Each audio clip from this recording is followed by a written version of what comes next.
सुन लो मेरे बांके बिहारी, आपको है कसम हमारी।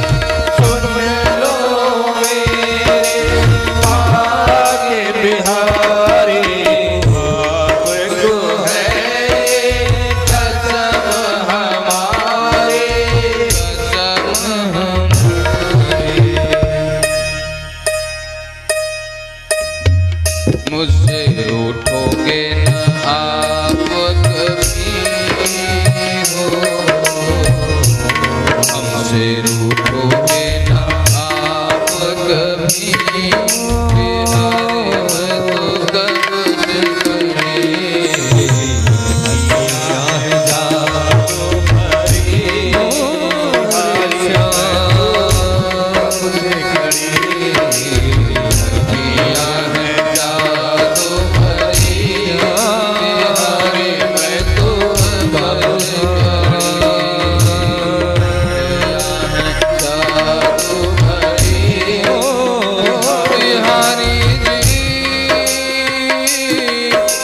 बिहारी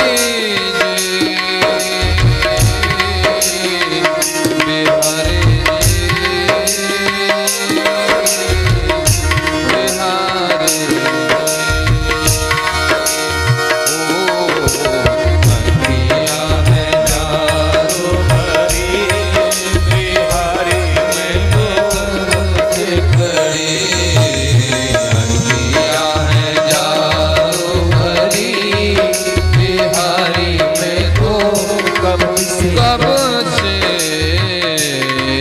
खड़ी, बोलबा के बिहारी लाल की जय हो। कन्हैया और बलराम दोनों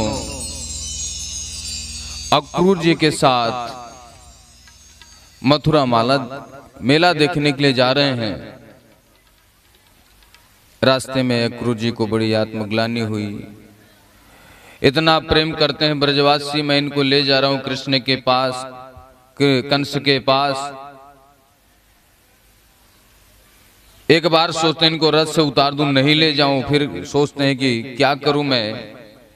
तो भगवान गोविंद ने उनको 1 मिनट के लिए अपना दर्शन कराया। बोले काका स्नान ध्यान कर लो, फिर चलते हैं। तो जब जल के अंदर जाते हैं अक्रूर जी, तो वही भगवान चतुर्भुज रूप धारण करके दिखाई देते हैं। और जल के बाहर जब आते हैं तो उनको कन्हैया बाहर दिखाई देते हैं। अक्रूर जी चक्कर में पड़ गए, हो क्या रहा है। कन्हैया ने कहा काका जी आप हमारी चिंता न करो, हम भगवान हैं। क्योंकि अक्रूर जी ने काफी सारे सैनिक लगा रखे थे, यदि कोई लाला को दिक्कत हो आप लोग सहायता करना।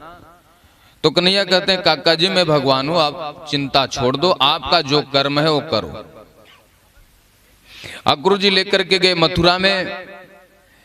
बाबा भी साथ में हैं, ग्वाल बाल भी साथ में हैं। एक बगीचे में ठहराव हुआ। सुबह हुआ तो कन्हैया ने कहा कि बाबा यदि आपकी आज्ञा है जाए तो मैंने एक मेला देखा हूं। बोले हाँ बेटा चले तो जाओ, लेकिन ध्यान दियो काउते गारी दे के बात मत करियो, ये मथुरा है, ये तुम्हारो घर ना है। तो प्रेम ते बोलियो सब तो अच्छो बाबा। आज्ञा लेके कन्हैया बलराम और ग्वाल बाल सब मेला देखबे को ताई मथुरा नगर में प्रवेश किए। जो माताएं हैं प्रसाद शिखिरारूढ़ा प्रत्युत फूल मुखाम्बजा अभ्यवर्षन सौमनास्यै प्रमद बल के सौ। जो माता है सुंदर मन सुमन अर्थात सुंदर मन की वर्षा कर रही है, अपने मन में गोविंद का ध्यान कर रही है। दूसरा प्रसन्नता पूर्वक उनके ऊपर पुष्प वर्षा कर रही है। मन ही मन विचार कर रही, अरे विधाता इन बालकों की रक्षा करना, ये पापी कंस मारने के लिए बुलाया है। कन्हैया एक बार यदि निगाह उठा करके देख लेते हैं तो सारी मैया धन्य हो जाती हैं। कन्हैया चले जा रहे हैं। छोटा सा मधुमंगल कहता है, लाला भैया हमारे पास अच्छे कपड़े तो है ना, वही गैया चरावे बारे कपड़े पहन के आए हैं। मामा यूं कहेंगे कि भांजे आ रहे हैं तो वही गंवार बन के आ रहे हैं। कन्हैया बोले, नहीं मामा जी तुम्हारी आरती उतारेंगे, लेकिन लाला मैं व्यवस्था करता हूं। उसी समय कंस का जो धोबी था, रजकम कच्च दायांतम रंग कारम गदाग्रजः, वह कपड़े लेकर के, राजाओं के कपड़े लेकर के आ रहा था। तो कन्हैया ने कहा कि मामा जी थोड़ी देर के लिए कपड़े हमें दे दो, अभी हम पहन के जाएंगे, मामा जी के पास जाकर के फिर आ जाएंगे, दे देंगे तुम्हारे कपड़े। तो जो धोबी है कहता है, वन में गाय चराने वाले ग्वारिया राजाओं के कपड़े पहनने का शौक रखता है, अरे यहां से जल्दी से चले जाओ, नहीं जो कंस महाराज बाद में करेंगे वो मैं पहले कर दूंगा। तो मधुमंगल कहता है, लाला भैया बड़ो ऐडो रवे, या को उतना बारे हाथ ने दिखा दे। कन्हैया ने एक चाटा लगाया और कंस के धोबी का अंत हो गया। बोलवा के बिहारी लाल की।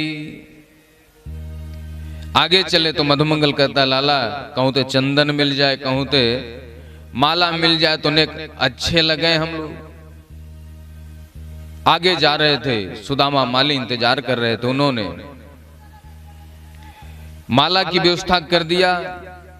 जो धोबी लेकर के कपड़ा था राजाओं का, उन कपड़ों को एक दर्जी मिल गया जिसने सबके नाप का कपड़ा बना दिया। राजा के कपड़े भी पहन लिए, माला भी पहन लिए। बोले, लाला कहूं तो चंदन मिल जाए तो एक पंडित जी बन जाए।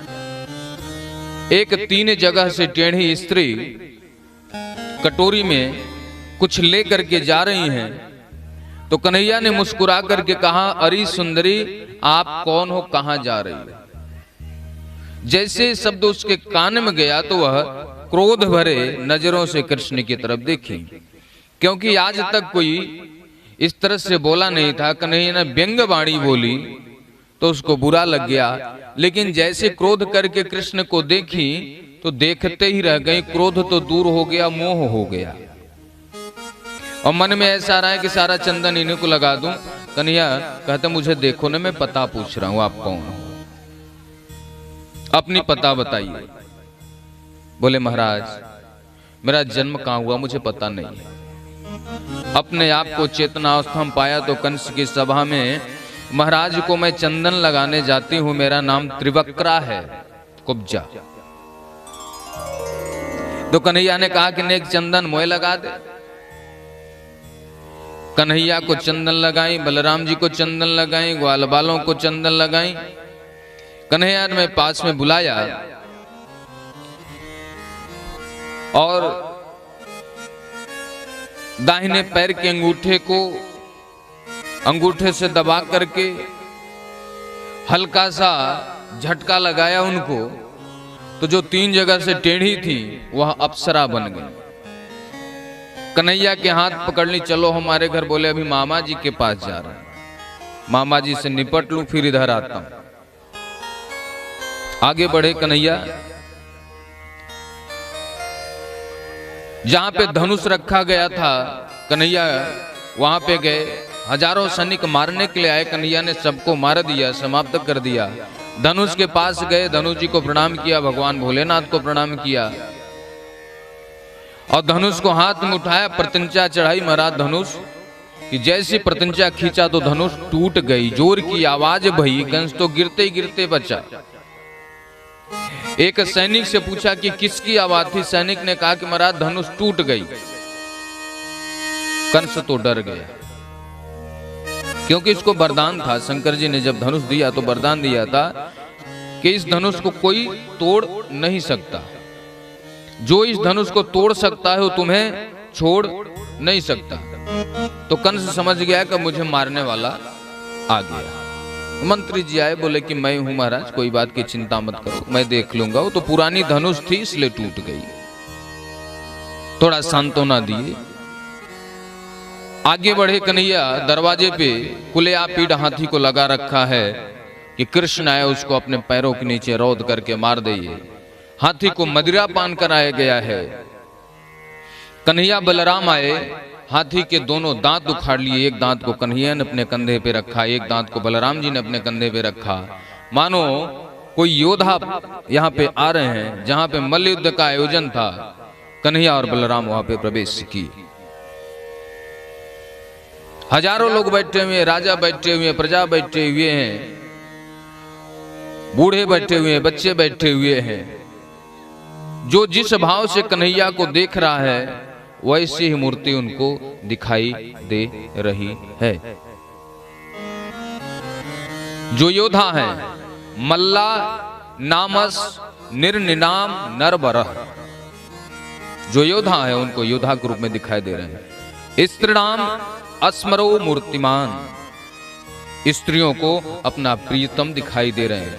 गोपानाम स्वजनो सताम, गोपी जो ग्वाल बाल हैं उनको अपना स्वजन लग रहे हैं। जो बूढ़े हैं उनको बच्चे के रूप में दिखाई दे रहे हैं। मृत्युर भोज पतेर विराट विदुषाम तत्व परम योगी नाम, जो कंस है उसको साक्षात मृत्यु के रूप में दिखाई दे रहे हैं। जो ज्ञानी हैं उनको वेद के रूप में दिखाई दे रहे हैं। जो भक्त हैं उनको भगवान के रूप में दिखाई दे रहे हैं। जाकी रही भावना प्रभु मूरति तीन देखी तैसी, प्रभु मूरति तीन देखी तैसी, जाकी रही भावना जैसी।